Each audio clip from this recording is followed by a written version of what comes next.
إن الله وملائكته يصلون على النبي يا أيها الذين آمنوا صلوا عليه وسلموا تسليما صل على محمد وآل محمد. أعوذ بالله من الشيطان الرجيم. بسم الله الرحمن الرحيم. لا حول ولا قوة إلا بالله العلي العظيم. حسبنا الله ونعم الوكيل. نعم المولى ونعم النصير. وبه نستعين وهو خير ناصر ومعين. والصلاة والسلام على أشرف الأنبياء والمرسلين حبيب إله العالمين العبد المرتضى والنبي المجتبى والرسول المصطفى سيدنا ونبينا شفيع ذنوبنا وطبيب نفوسنا ومولانا بالقاسم محمد. اللهم صل على محمد وأهل بيته الطيبين الطاهرين المعصومين المظلومين المنتجبين المنتخبين الميامين سيما بقية الله في الأرضين الذين أذهب الله عنهم الرجس وطهرهم تطهيرا. اللهم صل على محمد.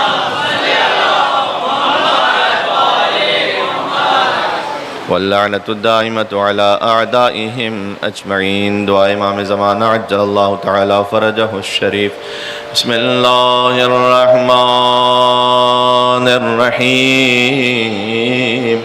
اللهم كل وليك الحجة ابن الحسن صلواتك عليه وعلى آبائه في هذه الساعة وفي كل ساعة وليا وحافظا وقائدا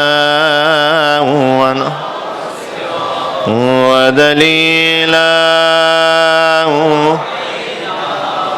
حتى تسكنه أرضك طوعا وتمتعه فيها طويلا.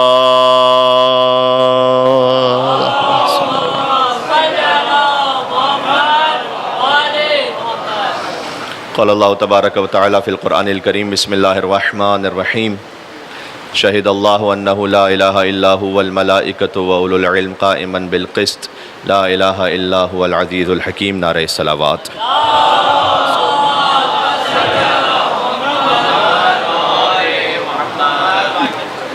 یکم محرم الحرام کی شب ہے. اب عبداللہ الحسین علیہ السلام پر ایک جریتر کربلا پہنچنے والی صلوات بھیجیں محمد.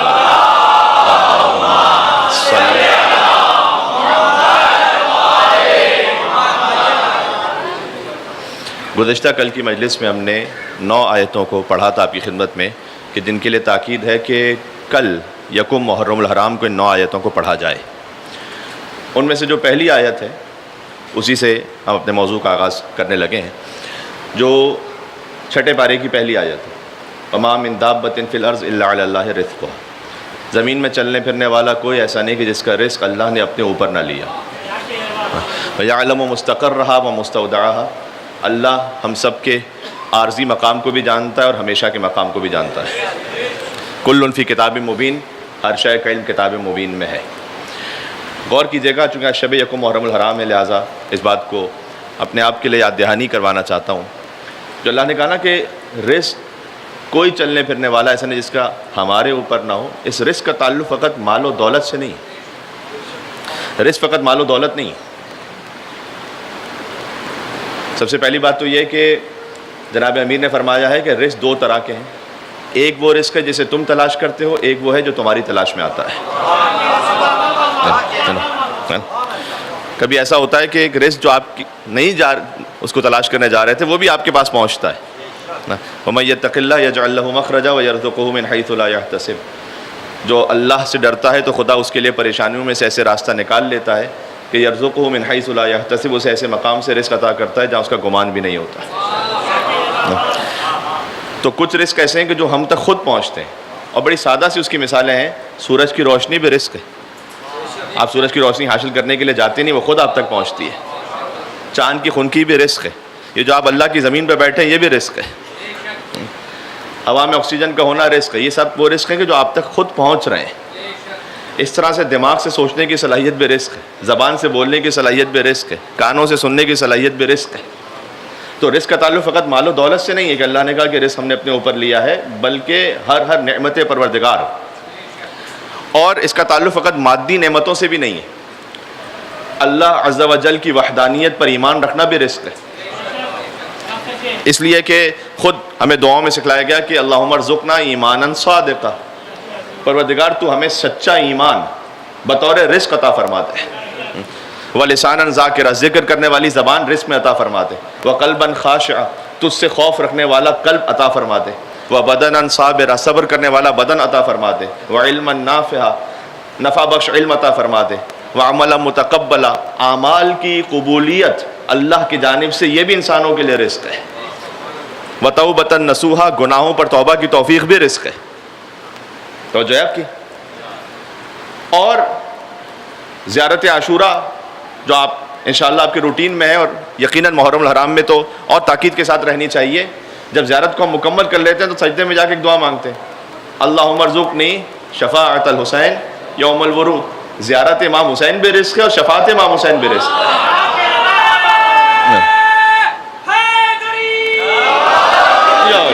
اب عبداللہ الحسین علیہ السلام کی شفاعت اور شفاعت کی وہ جو عالی ترین مثالیں ہیں, اور انشاءاللہ اللہ تعالیٰ ہمیں یہ توفیق دے گا کہ ہم نور امام حسین علیہ السلام کو میدان محشر میں ان گناہگار آنکھوں سے دیکھ سکیں. اس توفیق کو حاصل کرنے کے لیے اب عبداللہ الحسین پر مل کر صلوات بھیجیں محمد.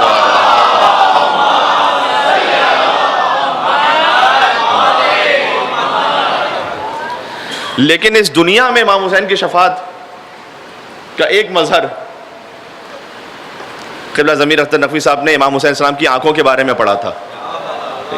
لکھا انیس نے تھا لیکن سنا ان کی زبانی دنیا نے. تو اس میں جو پہلا بند ہے وہ کیا ہے؟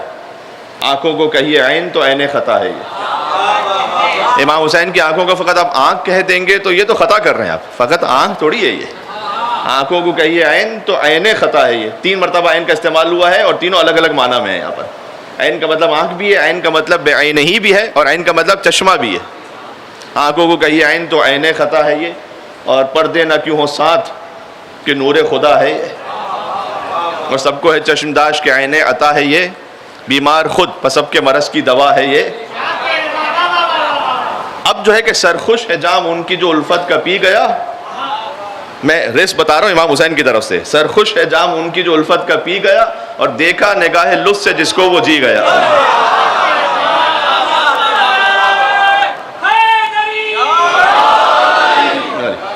یہ شب یکم محرم الحرام ذرا تھوڑا سا ہم اس بات کے لیے اپنے آپ کو آمادہ کریں کہ جو سب سے بڑا رزق ہے وہ مودت امام حسین علیہ السلام ہے. دیکھا نگاہ لطف سے جس کو وہ جی گیا. یہیں سے بس یہ تمہید مکمل ہو کہ میں بالکل اپنے اصل موضوع پہ وارد ہو رہا ہوں. یہ کیا کہا ہے انیس رحمۃ اللہ علیہ؟ یعنی حضرت عیسیٰ علیہ السلام کا ایک معجزہ ہے نا کہ وہ مردوں کو زندہ کرتے تھے. تو کیسے زندہ کرتے تھے؟ ایک مردہ ہے تو اسے ہلا کر قم باذن اللہ, اللہ کے اذن سے زندہ ہو جا. عیسیٰ علیہ السلام کے لیے ضرورت ہے کہ وہ اس مردے کو ہلائیں, ٹھوکر ماریں, کہیں قم باذن اللہ. جو فخر عیسیٰ ہے نا ابا عبداللہ الحسین علیہ السلام, دیکھا نگاہ لطف سے جس کو وہ جی گیا. فقط دیکھنا کافی ہے ابا عبداللہ الحسین علیہ السلام کا. اور اگر اس کی آپ کو عالی ترین مثال دیکھنی ہو تو فقط ایک نگاہ دیکھا حسین نے حر کو, دیکھا نگاہ لطف سے جس کو وہ جی گیا. ایک نگاہ دیکھا حر کو, ایسی حیات عطا کر دی کہ قیامت تک جہاں عشرہ امام حسین علیہ السلام ہے وہاں ذکر حر ہوتا رہے گا. قیامت مل کے صلوات بھیجیں نام ہے ابا عبداللہ الحسین علیہ السلام پہ محمد وعلی محمد.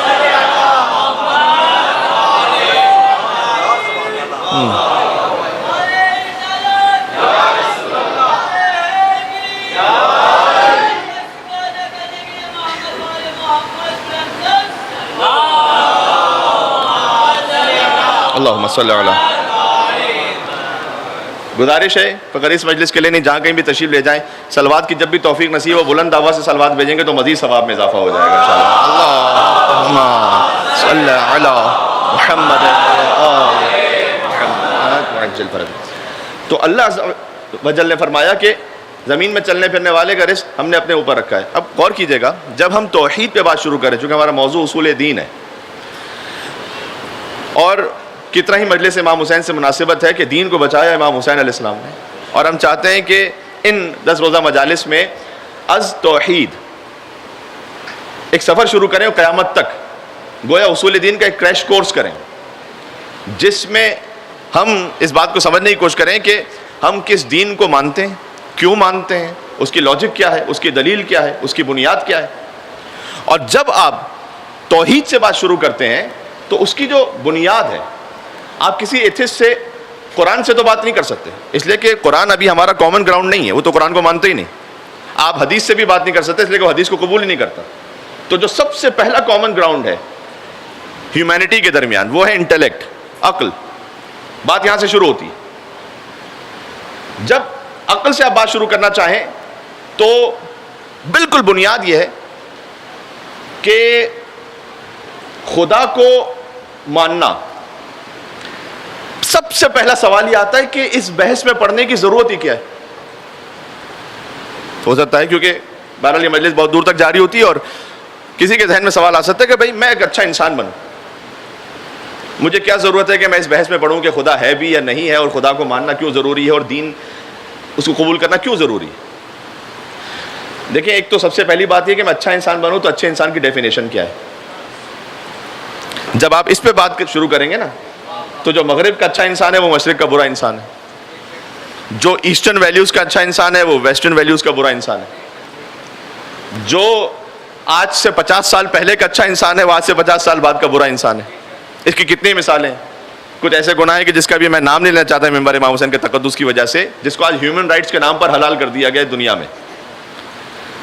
وہ جو انہی کی سوسائٹی میں آج سے 50 سال پہلے اللہ تعالیٰ نے تعلق رکھا تھا مرد اور عورت کا, لیکن اب ایک اور طرح سے بات شروع ہو گئی جس کو ہیومن رائٹس کے نام پر حلال کر دیا گیا. 50 سال پہلے تک وہاں پر بھی بڑا کبھی سمجھا جاتا تھا, تو وہ انسان بڑا برا تھا, لیکن آج وہ انسان نارملائز ہو گیا, وہ اچھا انسان ہو گیا. اچھے انسان کی ڈیفینیشن کیا ہے؟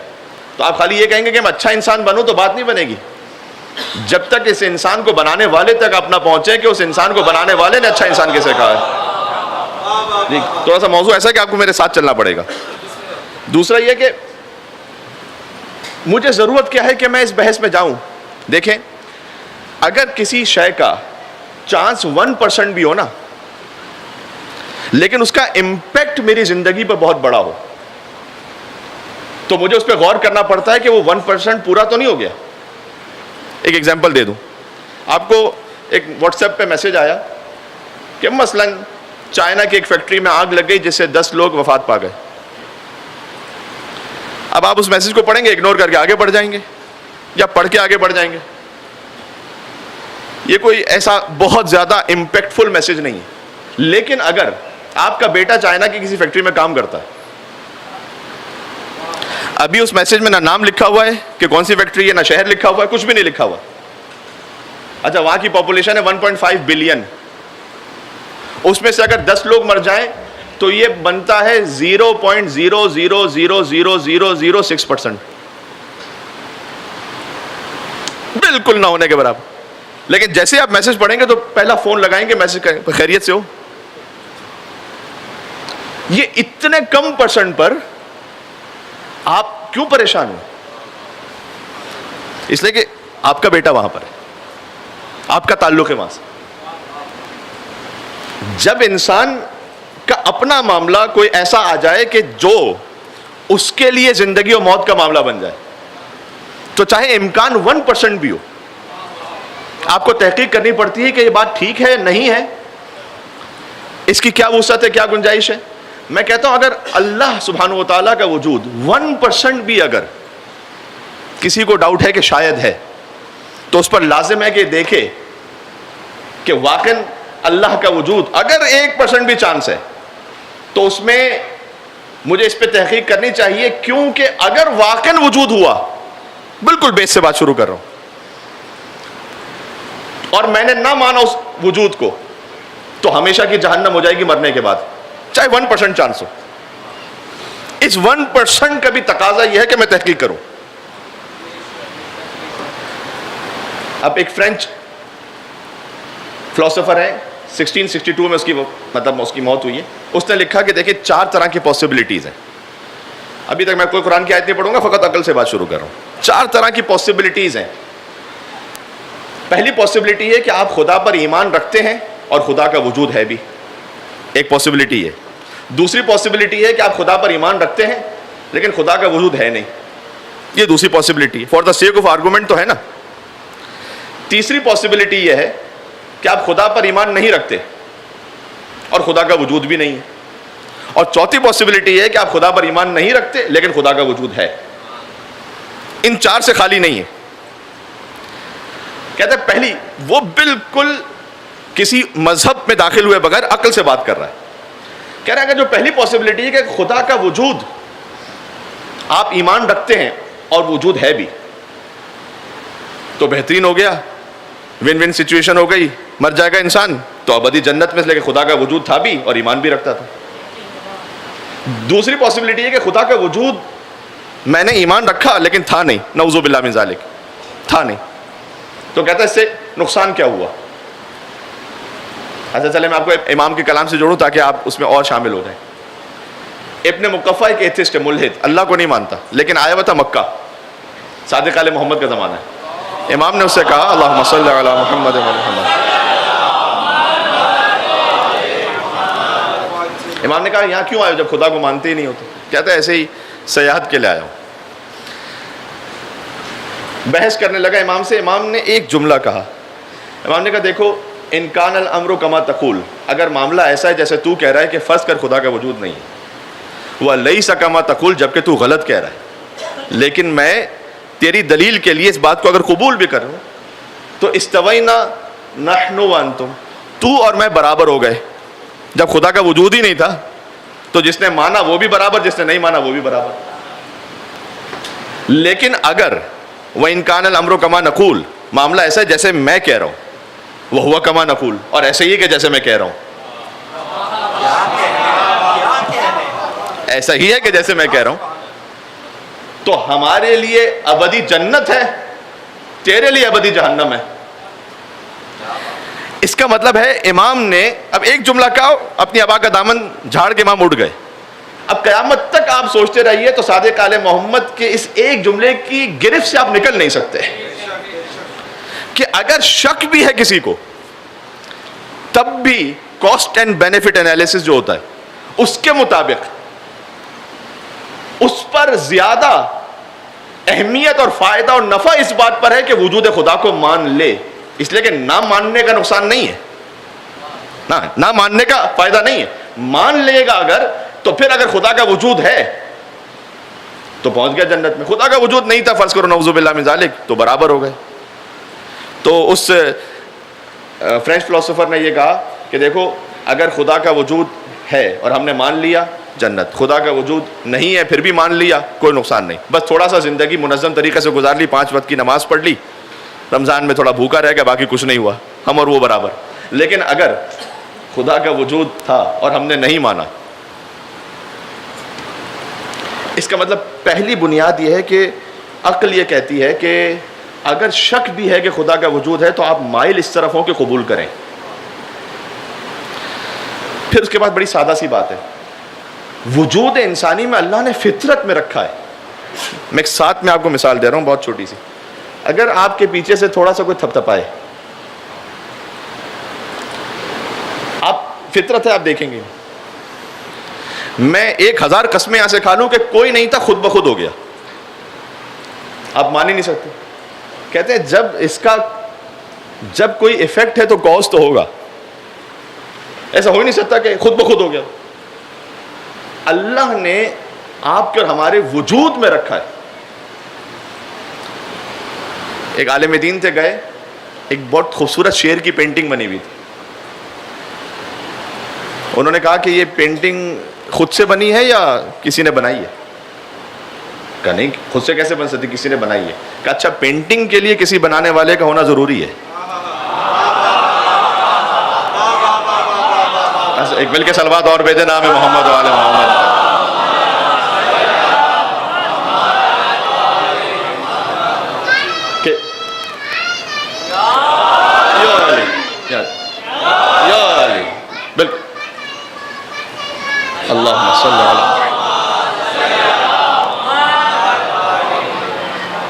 اگلی بات ہے کہ اچھا پینٹنگ کے لیے کسی بنانے والے کا ہونا ضروری ہے، تو جو اصل ہے اس کے لیے کسی بنانے والے کا ہونا ضروری نہیں ہے. موبائل آج کل ہر ایک کے پاس ہے، بلکہ 2 2 3 3 ہے. اس کا جو کیمرہ لینس ہے، آپ کسی بھی ایتھسٹ سے 1000 قسمیں اٹھوا کے کہہ لیں کہ یہ خود سے بنا ہوا ہے، وہ کہہ نہیں سکتا، مان ہی نہیں سکتا. یعنی اس لینس میں جتنی قوت ہے اس کو بنانے والے کے لیے تو کسی بنانے والے کا ہونا ضروری ہے. اور میری آنکھ جو اس سے 1000 گنا زیادہ سوفسٹیکیٹڈ ہے، اس کے لیے کسی وجود کا ہونا ضروری نہیں. اب آپ کے پاس 2 طرح کے آپشن ہیں. دیکھیں ابھی تک ظاہر میں نے کوئی قرآن کی آیت نہیں پڑھی، میں چاہ رہا ہوں کہ عقل سے بات ہو. اس وقت 2 طرح کے آپشن ہیں، جس پہ کچھ ایک مفتی صاحب تھے جن کا مناظرہ بھی ہوا تھا، جس پہ مینز بھی کافی بنی تھی. بہرحال میں بڑی ایک سیریس بات کرنا چاہتا ہوں کہ آپ کے پاس 2 طرح کے آپشن یہ ہے. پہلا آپشن یہ ہے کہ آپ انفینٹ ریگریس آف کازز کو مانیں. دوسرا آپشن یہ ہے کہ آپ نیسیسری بینگ کے ایگزسٹنس کو مانیں سادہ الفاظ میں. یا آپ یہ مانیں کہ انفینٹ ریگریس آف کازز، ہمارا بنانے والا کس نے بنایا ہمیں، کہاں سے آئے ہم، مثلا ماں باپ سے. وہ کہاں سے، ان کے ماں باپ سے. ان کے ماں باپ سے چلتے رہیں چلتے رہیں چلتے رہیں چلتے رہیں، نہ ختم ہونے والا سلسلہ ہو، کبھی بھی ختم نہ ہو. یہ عقلاً محال ہے، ایسا ہو ہی نہیں سکتا کہ کبھی بھی ختم نہ ہو. 1 ارب بھی اوپر چلے جائیں گے تو پھر ہوگا کہ اس کے بعد کیا تھا، اس سے پہلے کیا، پھر اس سے پہلے کیا. 1 کھرب اوپر چلے، اچھا اس سے پہلے کیا تھا. یہ انفینٹ ریگریس آف کازز، کبھی نہ ختم ہونے والا لا منتہی سلسلہ. دوسرا آپشن یہ ہے کہ آپ ایک نیسیسری بینگ کے ایگزسٹنس کو مانیں، یعنی ایک واجب الوجود ہے. اس کے علاوہ کوئی آپشن ہی نہیں آپ کے پاس. جہاں واجب الوجود سے بات شروع ہوتی ہے، کہیں نہ کہیں سے کوئی سٹارٹ ہے، اور وہ سٹارٹ ایسا ہے کہ جو غنی علی الاطلاق ہے، وہ کسی کا محتاج نہیں ہے اپنے وجود کے لیے. جب کہیں کسی واجب الوجود کو مانیں گے تو سوال اس میں یہ بھی ہے کہ وہ 1 ہے یا 2 ہے. جیسے ہی آپ نے اس ذات کو لامحدود مانا، خدا کی کوئی حد نہیں، وہ 1 ہی ہو سکتا ہے، 2 ہو نہیں سکتے. مثلا مثال دوں، آپ کہیں کہ مجھے ایک گھر بنانا ہے، ایسا مجھے دنیا میں گھر بنانا ہے کہ جس کی کوئی حد نہ ہو. اگر کوئی ایسا گھر بنے کہ جس کی کوئی حد نہ ہو تو دوسرا گھر پھر بن سکتا ہے. لامحدود ہونے کا تقاضا یہ ہے کہ وہ 1 ہونا چاہیے، دوسرا ہو نہیں سکتا.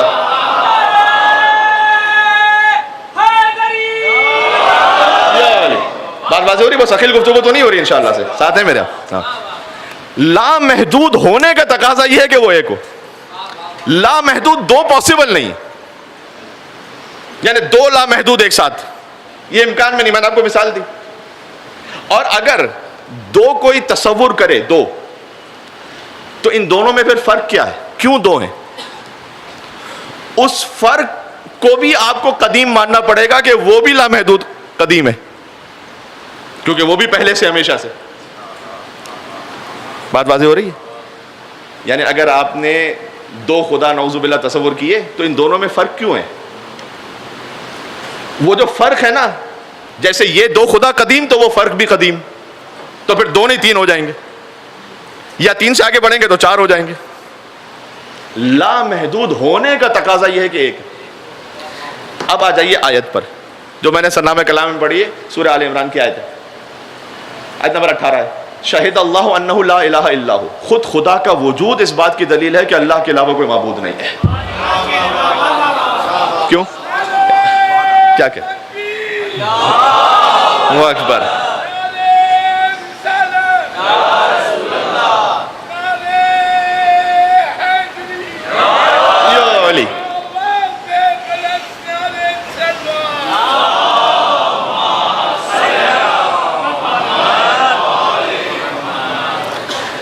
اب دیکھیں جو خدا سے شناخت ہے نا، اہل البیت اطہار علیہ السلام کی جو شناخت ہے وہ بلا فصل ہے، وہ کسی اور منزل پر ہے، اس کا تو ہم تصور ہی نہیں کر سکتے. یعنی کیا؟ ہم نے خدا کو پہچانا ہے اللہ کی مخلوقات سے. مثلا میں نے اپنے ماں باپ سے سیکھا، مثال کے طور پر میں نے درخت کو دیکھا، چاند کو دیکھا، دنیا کے نظام کو دیکھا، اور میں نے سوچا کہ کوئی نہ کوئی تو خالق ہوگا. جب کچھ بھی نہیں تھا اور 14 نور تھے. آپ کیسے کہیں گے کہ انہوں نے سورج کو دیکھ کر خدا کو پہچانا؟ وہ تو وجود ہی نہیں ہے سورج کا بھی. تو آپ کیسے کہیں گے کہ انہوں نے درخت کو دیکھ کر خدا کو پہچانا, چاند کو دیکھ کر خدا کو پہچانا, دنیا کو دیکھ کر خدا کو پہچانا؟ نہیں, یہ درخت, چاند, سورج, ستارے, حجر, شمع, سب کچھ جو ہے وہ تو بنا ہے ان 14 کی محبت میں. اور میں کچھ اور نہیں کہہ رہا. انی ما خلقت السماء مبنیہ ولا ارضا مدحیہ ولا قمرا منیرا ولا شمسا مضیہ ولا فلکا یدور ولا بحرا یجری ولا فلکا یسری الا فی محبت هؤلاء الخمسہ الذین هم تحت الکسا. نہ میں نے سورج کو روشن کیا, نہ چاند کو روشنی عطا کی, نہ سمندروں کو بہایا, نہ زمین کو بچھایا, نہ ہواؤں کو چلایا, نہ کشتیوں کو آگے بڑھایا, الا فی, مگر ان 5 کی محبت میں جو چادر کے نیچے ہے. یا رب ومن تحت الکسا, یہ چادر کے نیچے ہیں کون؟ تعارف کس کے ذریعے سے؟ ہم اہل بیت النبوہ ومعدن الرسالہ, یہ نبوت کے اہل بیت بھی ہیں, رسالت کا معدن بھی ہے, لیکن ہیں کون؟ ہم فاطمہ و ابوہا و بعلہا و بنوہا.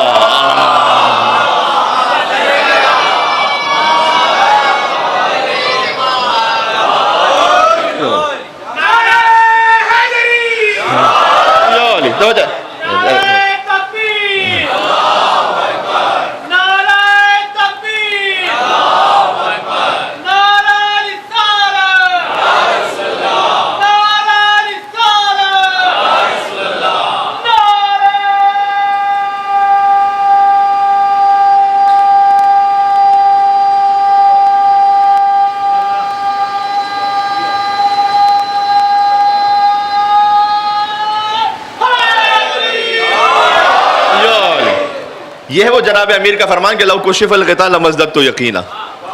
اگر زمین و آسمان کے حجاب ہٹ جائیں تو علی کے یقین میں اضافہ ہونے والا نہیں. یعنی اب یقین میں بڑھنے کی گنجائش کہاں بچی؟ جو براہ راست خدا کے وجود کو محسوس کر رہا ہو. وہ جو آپ نے ہمیشہ سے واقعہ سن رکھا ہے, وہ کوئی مبالغہ تھوڑی ہے, وہ کوئی محاورہ تھوڑی ہے کہ کسی نے جناب امیر سے کہا کہ کیا رب کو دیکھا ہے؟ ہاں, کیف اعبد ربا لم ارہ, اس رب کی عبادت کیسے کروں جسے دیکھا نہ ہو. ہاں, لیکن پھر فوراً فرمایا کہ یہ ان بصارت کی نگاہوں سے نہیں, بصارت کی نگاہوں سے نہ خدا زمین پہ نظر آ سکتا ہے, نہ آسمانوں میں, نہ کبھی جنت میں. یہ جو دیکھو جو کہاں ادھر ادھر سے توحید لے گا وہ کہیں گمراہ ہو جائے گا, کہ جو علی اور اولاد علی سے توحید لے گا جی اس کی توحید اور ہے. اور میں قرآن کی آیتیں پڑھ دوں چلیں. وَالنَّجْمِ إِذَا هَوَىٰ مَا ضَلَّ صَاحِبُكُمْ وَمَا غَوَىٰ وَمَا يَنطِقُ عَنِ الْهَوَىٰ إِنْ هُوَ إِلَّا وَحْيٌ يُوحَىٰ عَلَّمَهُ شَدِيدُ الْقُوَىٰ ذُو مِرَّةٍ فَاسْتَوَىٰ وَهُوَ بِالْأُفُقِ الْأَعْلَىٰ ثُمَّ دَنَا فَتَدَلَّىٰ فَكَانَ قَابَ قَوْسَيْنِ أَوْ أَدْنَىٰ فَأَوْحَىٰ إِلَىٰ عَبْدِهِ مَا أَوْحَىٰ. سورہ نجم کی آیتیں یہ پھر درمیان سے چھوڑ کے 10 آیتیں میں نے پڑھی. ستارے کی قسم جب وہ ٹوٹا, نہ آپ کبھی بہکے نہ گمراہ ہوئے. آپ تو اپنی مرضی سے بات ہی نہیں کرتے, آپ وہی کہتے ہیں جو وہی کہتی ہے. ایک شدید قوت والے رب نے آپ کو وہی تعلیم فرمائی ہے جبکہ آپ اعلیٰ ترین افق پہ تھے. پھر آپ قریب ہوئے اور جھکے معراج, اور 2 کمان اور اس سے کم کا فاصلہ رہ گیا. پھر اس نے اپنے بندے پر ایک وحی کی, بس جو بھی وحی کی لقد رأى من آیات ربہ الکبریٰ, پھر آپ نے اپنے رب کی سب سے بڑی نشانی کو دیکھا. مسلمانوں اپنے عقیدے کی اصلاح کر لینا. مصطفیٰ نے معراج پر خدا کو نہیں دیکھا تھا, خدا کی سب سے بڑی نشانی کو دیکھا.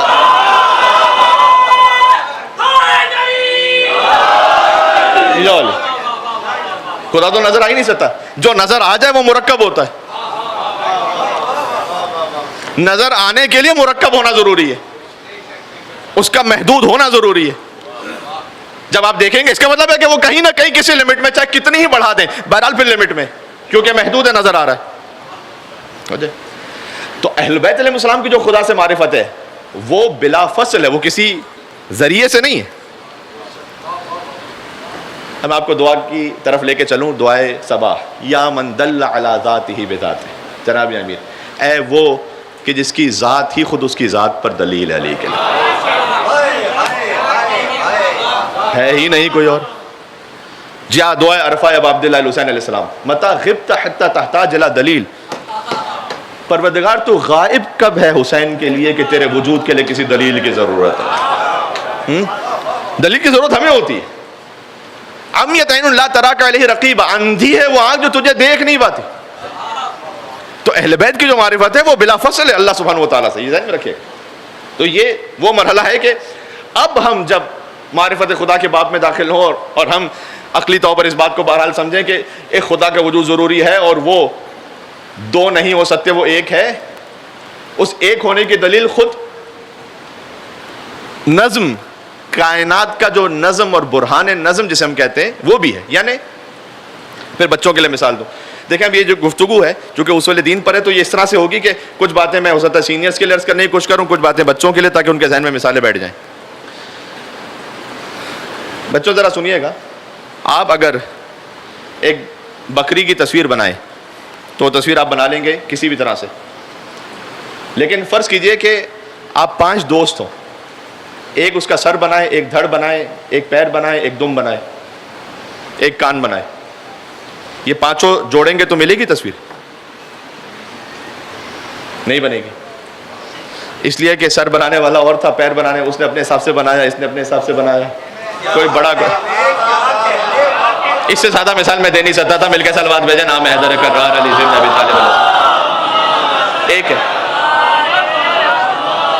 جہاں کہیں آپ کو کوئی نظم نظر آ جائے، جی اب میں آپ کو مثالیں دے دوں. اس کا مطلب یہ ہے کہ جو کھانے کا ذائقہ ہے اس کا اور یہ زبان کا بنانے والا ایک ہے، اس لیے کہ آپس میں تعلق ہے. یہ جو نور ہے اور یہ نگاہیں اس کا بنانے والا ایک ہے. جو آپ غذا کھا رہے ہیں اور معدے کا تعلق یہ ایک ہے. آپ سینکڑوں مثالیں بناتے چلے جائیے کہ جہاں کہیں نظم ہے اس کا مطلب ہے کہ ایک کے کنٹرول میں ہے. اب ائمہ علیہ السلام کی جو گفتگو ہے جہاں پر انہوں نے ایتھسٹ سے گفتگو کی، ایگنوسٹکس سے ان سے گفتگو کی. ایگنوسٹکس کون ہوتے ہیں؟ ایتھسٹ وہ ہے کہ جو کہتا ہے کہ خدا ہے ہی نہیں. ایگنوسٹک یہ کہتا ہے کہ مجھے معلوم نہیں ہے کہ خدا ہے یا نہیں ہے، اور کوئی طریقہ بھی نہیں ہے، کوئی دلیل بھی نہیں ہے کہ میں ثابت کر سکوں کہ ہے، پتہ نہیں ہے، ڈاؤٹ میں ہوں. تو ایسے ایک شخص ہے ابو شاکر دیسانی. اب میں جب امام کا آپ کو واقعہ سنا رہا ہوں تو ظاہر ہے کہ ہم تو اس عقیدہ سے سن رہے ہیں، لیکن یہاں پر آپ اس کو عقلی دلیل سے بھی سنیے گا. کہ اس نے کہا کہ میں خدا کو مانتا نہیں. امام نے کہا کیا تو نے کوئی قلعہ دیکھا ہے، ایسا فورٹ، قلعہ جو مکمل بند ہو، جس میں نہ باہر جانے کا راستہ ہو نہ اندر آنے کا راستہ ہو؟ اچھا وہ اپنے بچے کو ساتھ لے کر آیا تھا. امام نے کہا تو نے کوئی ایسا قلعہ دیکھا ہے کہ جس میں نہ کوئی باہر جانے کا راستہ نہ اندر آنے کا راستہ، لیکن اس قلعے کے اندر سونے کا دریا بھی بہہ رہا ہے، چاندی کا دریا بھی بہہ رہا ہے، اور سونے کا دریا نہ چاندی سے ملتا ہے نہ چاندی کا دریا سونے سے ملتا ہے. دیکھا یہ کس طرح کی بات آپ کر رہے ہیں، یہ تو میری سمجھ میں نہیں آ رہا. امام نے کہا جو تیرا بچہ ہے نا اس کے ہاتھ میں ایک انڈا ہے.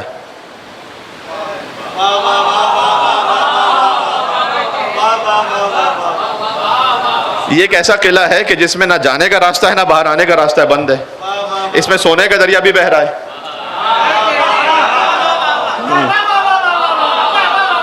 اس میں چاندی کا دریا بھی بہہ رہا ہے. نہ چاندی کا دریا سونے سے مکس ہوتا ہے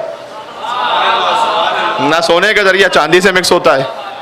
تو اگر خدا نہیں ہے تو پھر یہ کہاں سے وجود میں آ رہا ہے کہ ایک قلعہ ایسا ہو کہ جس کے اندر چاندی بھی ہے، سونا بھی ہے، آپس میں ایک دوسرے سے ملتے بھی نہیں ہیں. اس کے بعد امام نے کہا جملہ کہا کہ دیکھ ابھی تو یہ بند ہے نا. اچھا وہ مور، اس کا انڈا تھا مور کا، کہ ابھی اس کے اندر یا زرد رنگ ہے یا سفید رنگ ہے، لیکن جب یہ انڈا ٹوٹے گا اور اس سے مور کا بچہ آئے گا تو اس میں سیاہ رنگ بھی ہوگا، اس میں سبز رنگ بھی ہوگا، اس میں جی. یہ جو طریقہ تھا ائمہ علیہ السلام کا کہ سادہ مثالوں کے ساتھ سمجھاتے تھے کہ دیکھو غور کرو. پھر امام علیہ السلام سے ایک شخص نے گفتگو کی، آیا کہ میں خدا کو مانتا نہیں. امام نے کہا کہ دیکھ دنیا مجھے تو جانتی ہے کہ مجھے جعفر صادق کہتے ہیں، تیرا نام کیا ہے؟ چلا گیا، بات کیے بغیر چلا گیا. امام کے صاحب نے کیسے تو مناظرہ کیا ہی نہیں. امام نے کہا میں نے اس سے اس کا نام پوچھا تھا کیا ہے، اس کا نام تھا عبداللہ. جب اللہ کا وجود ہی نہیں ہے تو مل کے ایک اور سلوات بھیجے نام ہے جعفر صادق علیہ السلام کو محمد.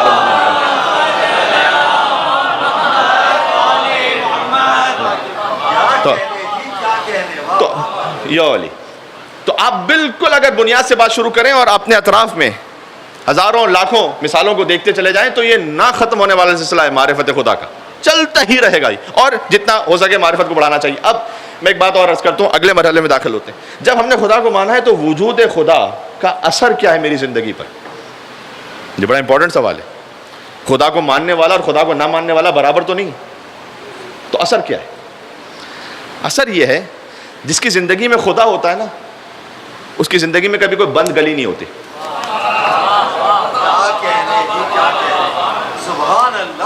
یا مصائب پر صبر ہے یا شہادت کے بعد ابدی حیات ہے.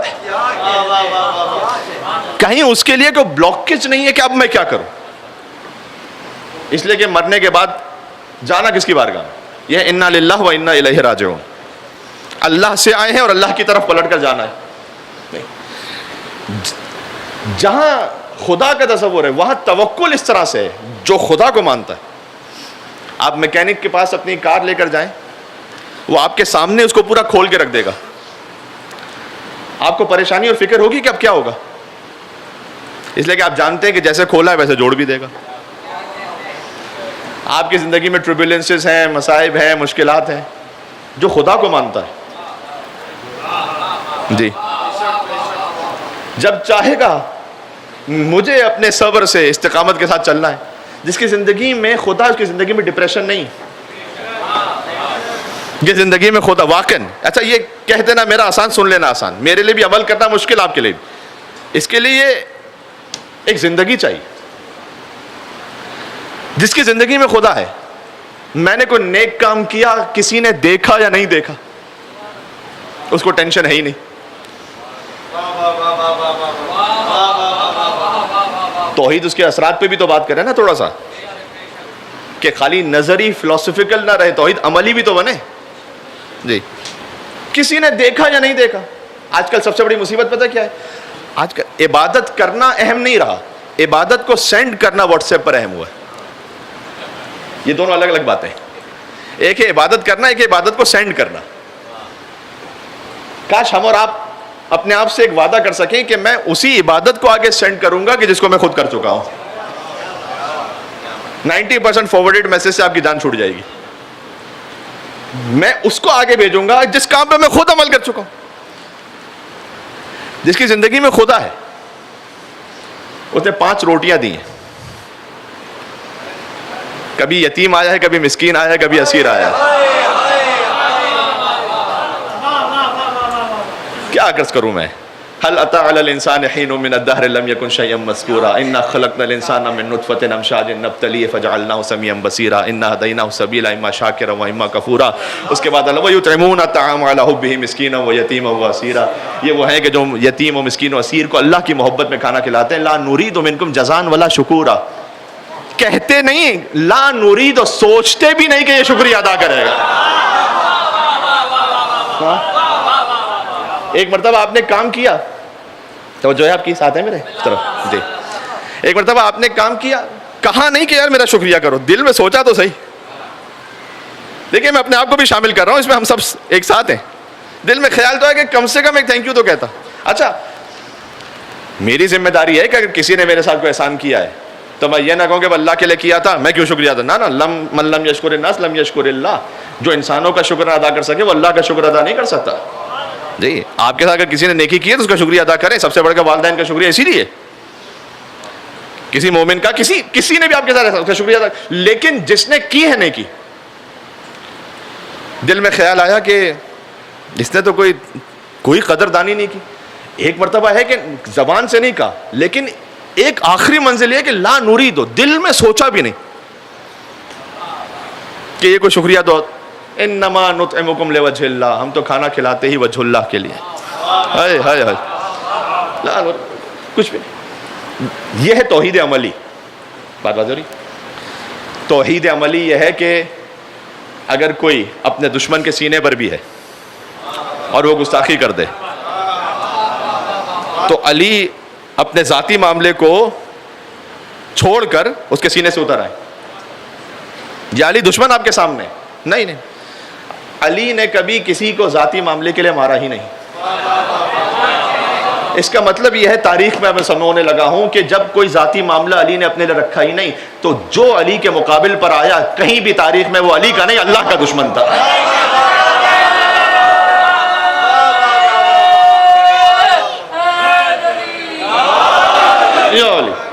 جی یہ تو. اور اس کے بعد حضور فرمائے کہ ضربت علی یوم الخندق افضل من عبادت ثقلین، ایک ضربت علی کی ثقلین کی عبادت سے افضل ہے.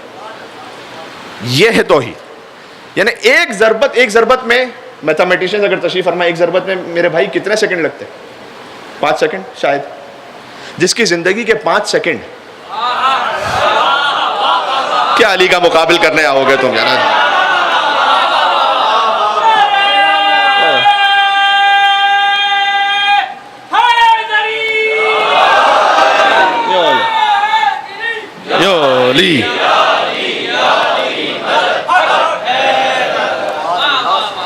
اس کی زندگی کے 5 سیکنڈ ہر جن کی عبادت سے افضل ہو، ہر انس کی عبادت سے افضل ہو. جس کی ایک ضربت کا عالم یہ ہو، اس کی ساری ضربتوں کا عالم کیا ہوگا؟ ساتھ چلیں گے میرے؟ جس کی ضربتوں کا عالم یہ ہو، اس کی ساری نمازوں کا عالم کیا ہوگا؟ جس کی نمازوں کا عالم یہ ہو، اس کی نماز میں سجدوں کا عالم کیا ہوگا؟ کیا کہنا علی کی ایک ضربت کا کہ ایک ضربت ثقلین کی عبادت سے افضل ہو جائے، اور جس کا ایک رات کا سونا مرضی پروردگار ہو جائے. جی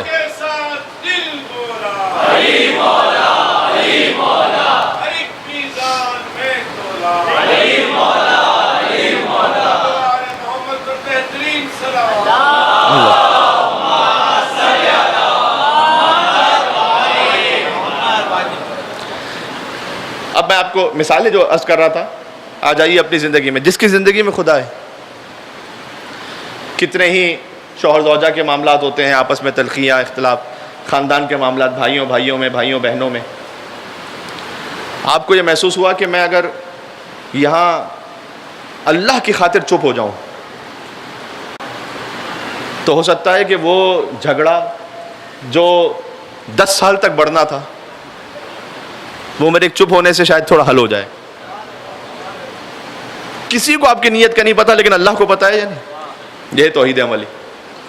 آپ یقین فرمائیے گا کبھی کبھار کسی معاملے پر حق ہوتے ہوئے بھی اس لیے خاموش ہو جانا کہ تنازع آگے نہ بڑھے، یہ آپ کی زندگی کی ساری نمازیں شب سے افضل ہو سکتا ہے. جی، عبادت خالی مصلی کی نہیں ہے، عبادت یہاں پر بھی ہے کہ میں اپنے نفس کو کنٹرول تو کر سکوں. یہ کر وہی سکتا ہے کہ جس کی زندگی میں اللہ ہے، ورنہ نہیں. جی، سب سے عالی ترین مثال اس کی خود ابا عبداللہ الحسین. میں مصائب سے تھوڑا سا دور ہوں، لیکن آپ کربلا میں دیکھ لیجیے. کیا کسی بوڑھے باپ کے لیے ایک جوان کا لاشا اٹھانا، پھر ایک اور منزل کے 6 مہینے کے بچے کا لاشا اٹھانا، کیا یہ ممکن ہے کہ اس منزل سے گزر جائیں؟ تو اب عبداللہ الحسین نے کیا، حوّن لی الامر، پروردگار یہ میرے لیے آسان ہو گیا، لأنہ بعینک، اس لیے کہ تو دیکھ رہا ہے. یہ ہے توحید، جس کو یقین ہے کہ خدا دیکھ رہا ہے. جی مولانا صاحب اس نے میرے ساتھ فلاں ظلم کیا، میں یہاں پر کوئی یہ نہیں کہہ رہا کہ آپ ظالم کے مقابلے میں دبتے جائیں گے، لیکن کہیں آپ کا پرسنل معاملہ ہے اور آپ یہ سمجھتے ہیں ایسے کہ میرے کسی حق سے گزر جانے سے ہو سکتا ہے کہ نسلوں کے معاملات جو ہے وہ بہتر ہو جائیں. تو اگر اللہ آپ کی زندگی میں نہ دکھائے تو بہت امکان ہے کہ پھر آپ کے بعد آنے والے بچے، ان کے بعد آنے والے بچے، یہ جو ہم اس وقت ولایت پر ہیں تو یقیناً کہیں نہ کہیں سے کوئی ہمارے ماں باپ کی نیکی تھی. تو ہم اور آپ یہ نہیں چاہتے کہ ہم اس ولایت کے سفر میں اور مزید آگے بڑھیں. تو جتنی میری معرفت تھی اس سے میں تھوڑا سا اور اپنے بچے کو اور آگے بڑھاؤں. تو یہ کیسے ہوگا؟ یہ ایسے ہوگا کہ جب آپ خدا کی خاطر اپنی زندگی میں اس طرح سے صبر کرنا سیکھیں اور بات کو آگے بڑھائیں. ٹھیک عزیزوں، میں کل اور مزید کچھ دلائل کے ساتھ توحید کے اثرات پہ انشاءاللہ بات کرنا چاہوں گا، اور کچھ دعاؤں کے ذریعے سے بھی استفادہ کرنا چاہوں گا کہ جب جناب امیر فرمائے کہ یا من دل علی ذاتہ بذاتہ، اے وہ کہ جس کی ذات ہی اس کی ذات پر دلیل ہے. اس کا مطلب یہ ہے کہ جو علی سے مل رہا ہے ویسا ہے کہ جیسے آپ کو جیسے خدائے متعال سے نصیب ہو رہا. مولا علی کا چہرہ وجہ اللہ ہے. اس وجہ اللہ کا مطلب یہ نہیں ہے کہ اللہ کا کوئی چہرہ تھا کہ جو علی پر آ کے فٹ ہو گیا ہے. ید اللہ کا مطلب یہ نہیں ہے کہ جو اللہ کے ہاتھ کوئی تھے اور علی پر آ کے لگ گئے.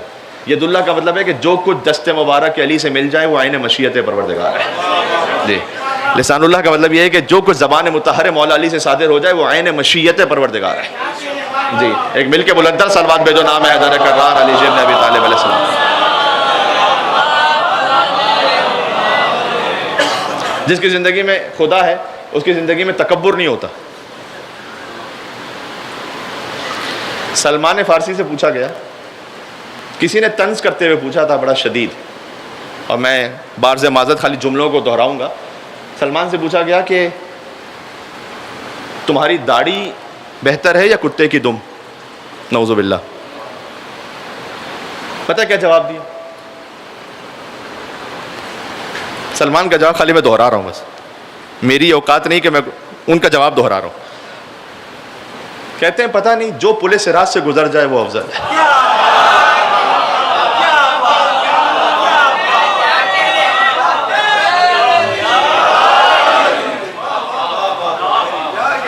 جی یہ ہے خدا شناسی.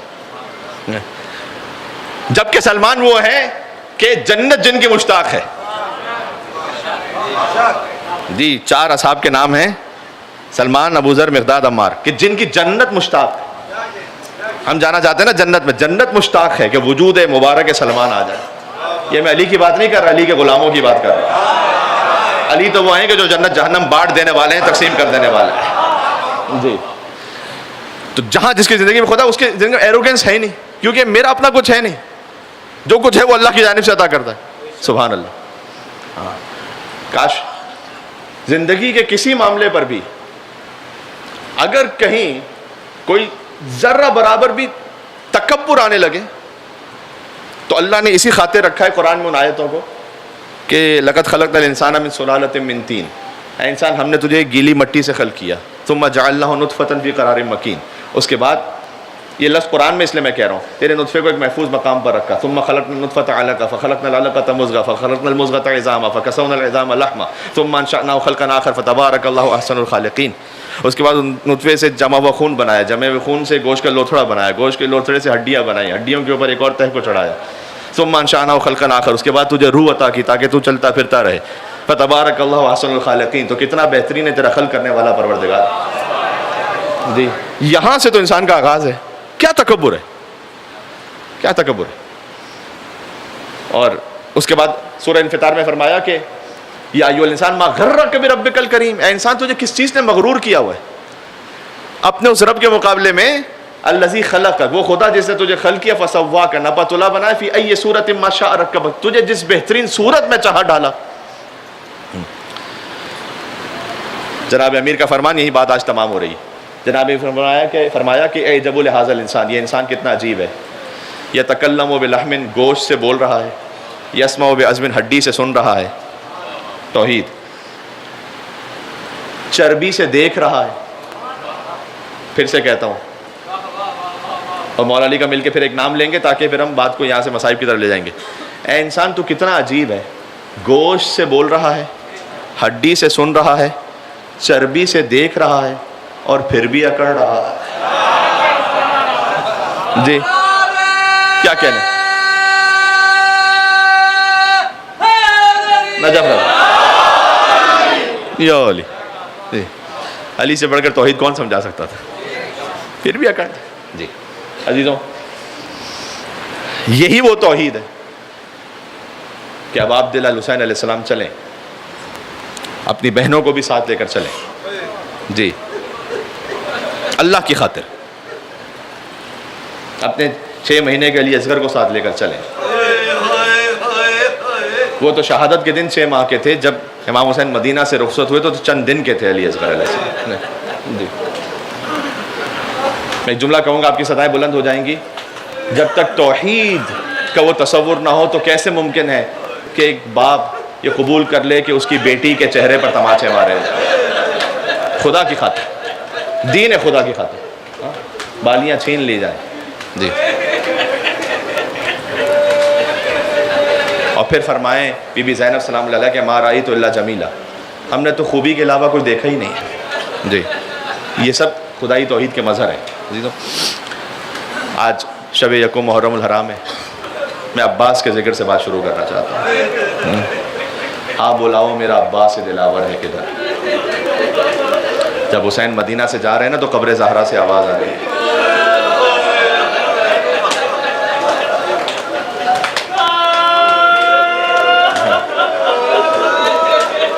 خدا آپ کی آوازوں پر رحمت نازل فرما کو غم عطا فرما.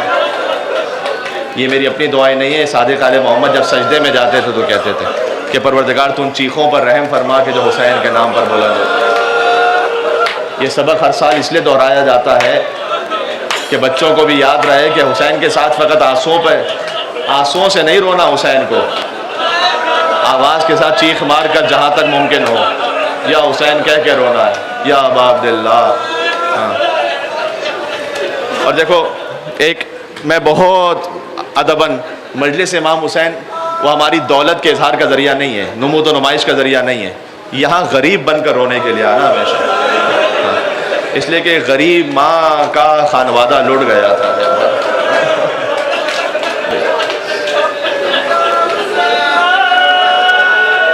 کوئی غریب ماں فاطمہ الزہرا اپنے بیٹے حسین سے یہ فرما رہی ہیں، ہاں بلاؤ میرا عباس دلاور ہے کدھر، وہ فدا ہے میرے پیارے پا میں صدقے اس پر، شکم غیر سے گو ہے پا وہ میرا ہے پسر، یہ صدا سن کے برادر کو پکارے سرور، ابھی رہوار کو آگے نہ بڑھاؤ بھائی، یاد فرماتی ہے اماں ادھر آؤ بھائی۔ آ کے عباس نے سر رکھ دیا پائین مزار، اب الفضل عباس علیہ السلام پہنچے، سیدہ سلام اللہ کی قبر مطہر کے پائن تھی، عباس نے اپنے سر کو رکھا، کہاں ہیں رونے والے، نام ہے ابو الفضل عباس علیہ السلام پر، آ کے عباس نے سر رکھ دیا پائین مزار، آئی زہرا کی صدا میں تیری غربت پہ نثار، اپنے پیاروں کے برابر میں تجھے کرتی ہوں پیار، یعنی بی بی فرمانا چاہتی ہے کہ جیسے مجھے حسین سے پیار ہے نا، ویسے ہی عباس آپ سے بھی دھیان بھائی کی حفاظت کر رہے اے زنہار، کوئی غربت میں اسے مار نہ ڈالے بیٹا، بی بی فاطمہ کی وصیت ہے مل کے رونا بابا سے بولو، کوئی غربت میں اسے مار نہ ڈالے بیٹا، میرا شبیر ہے اب تیرے حوالے میں۔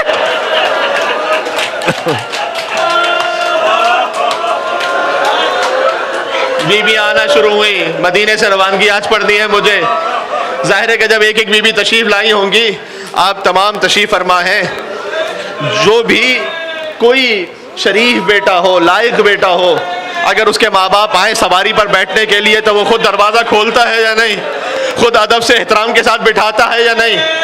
تو جب بی بی ام فروائی ہوں گی تو کیا قاسم نے سوار نہ کروایا ہوگا؟ عزیزو، جب بی بی ام لیلا آئی تو حسین کے لیے اکبر نے سوار کروایا، جب بی بی ام کلثوم سلام اللہ علیہ آئی تو حسین کے علمدار ابو الفضل عباس سے سوار کروایا، لیکن ایک بی بی ایسے آئی کہ ایک طرف سے حسین بڑھے،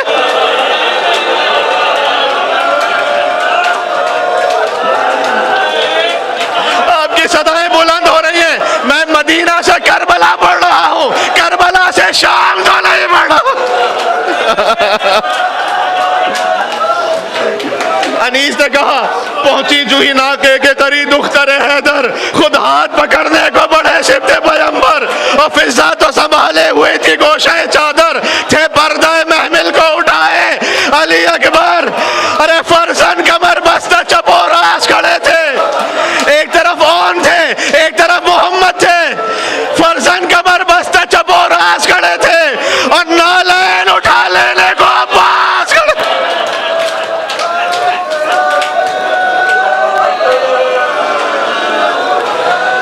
اور ایک دن تو مہیا تھا یہ سامان سواری، ایک روز تھا وہ گر تھے نیزے لیے ناری، محمل تھا نہ ہودج نہ کجاوا نہ ہماری، اور بے پردہ تھی وہ حیدر کرار کی، ننھے کئی بچوں کے گلے ساتھ بندھے تھے بال کھلے چہروں پہ اور ہاتھ بندھے تھے۔ جی یہی حق ہے گریے کا، لیکن کیسے ہو سکتا ہے کہ میں مدینہ سے روانگی پڑھوں اور ایک بیمار بیٹی کا ذکر؟ ابھی حسین کو چلے تھے کہ ایک صدا آ رہی تھی، محلن محلہ بابا عشق بابا۔ حسین اپنی سواری سے اترے، ایک چھوٹی بچی آ کر فریاد کر رہی تھی، بابا ایک بار اور مجھے اصغر کی زیارت کرو۔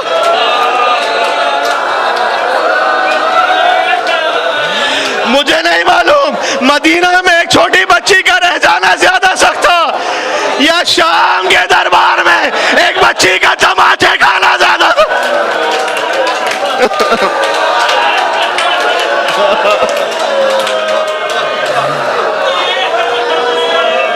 شہزادہ علی اصغر اب کسی اور کی گود میں آتے نہیں ہیں واپس. جو علماء سے مصائب سنے وہ عرض کر رہا ہوں, اب کسی گود میں واپس نہیں جاتے. یہاں تک کہ حسین نے کچھ کہا, بچہ ہمک کر باپ کی گود میں آ گیا. مجھے نہیں پتا کیا کہا, لیکن جب حسین نے کہا حل من ناصر ینصرنا, 6 مہینے کے لیے اصغر نے اپنے آپ کو جھولے سے زمین پر گرا دیا کہ بابا صغرا سے مجھے لے کر آئے تھے بابا.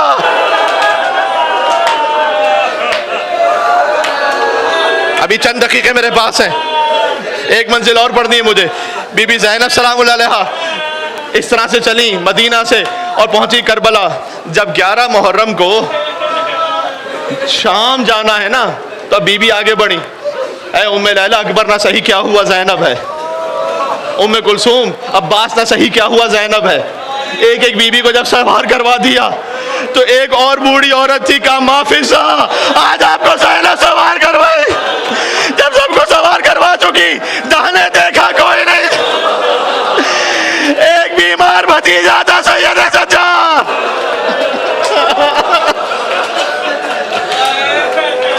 مجھے ایک منزل اور پڑھنی ہے, آپ کا اسی طرح سے گریہ رہا, مجھے ایک منزل اور پڑھنی ہے. پھر پورے سفر میں دیکھو مدینہ سے چلی تھی, مدینہ واپس کیسے پہنچی. پورے سفر میں نہیں ملتا کہ کہیں اب بی بی زینب کو غش آیا ہو. پتھروں کی بارشوں سے گزر گئیں, تازیانے مارے گئے, سکینہ کو تماچے مارے گئے, زندان میں رہی. لیکن جب بی بی زینب دوبارہ مدینہ واپس پلٹی, کہاں ہے اولاد والے. دیکھو اگر بیٹی پر کوئی ظلم ہو جائے بیٹی کسی سے نہیں کہتی, لیکن جب بیٹی ماں کے سامنے آ جائے. بی بی زینب پہنچی فاطمہ کی قبر پر, کہا ماں زینب لٹ کر آ گئی. اماں نہ میرا حسین رہا نہ میرا عباس رہا, اکبر کلیجے میں مچھی کھا کر سو گیا. اماں تم سوال کرو گی بہت دور سے آئی ہو, میرے لیے کیا سوغات لائی ہو. اماں حسین کا خوب بھرا کرتا دوں یا علی اصغر کا چلا ہوا جھولا دوں. زینب ماں کی قبر پر گر کر غش گا.